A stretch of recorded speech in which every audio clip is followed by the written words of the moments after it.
Sa ginagawa natin, balik tayo sa trabaho sa ating trabaho. Dito na naman tayo sa ating bodega. Ay kung kayo po ay naghahanap ng mga murang produkto, dito po kayo sa bodega ng Marketman.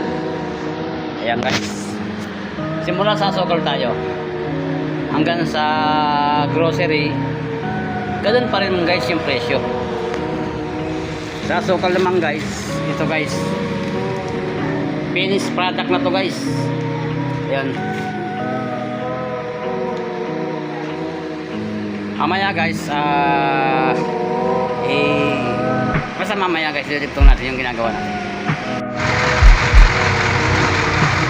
Ito guys, may dumating tayo ng deliver 150 sako na Cinderella.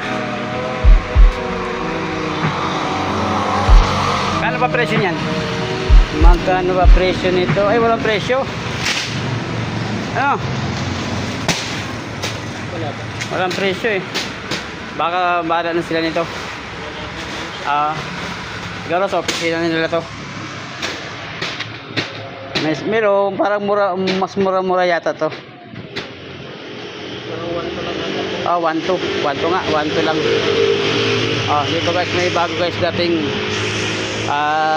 pangalan niya guys, yan, Cinderella. Medyo guys mura-mura siya. Ang isang sako niya ay 25 kilos. Kasi di ko pala kung magano ang patong nito ni boss.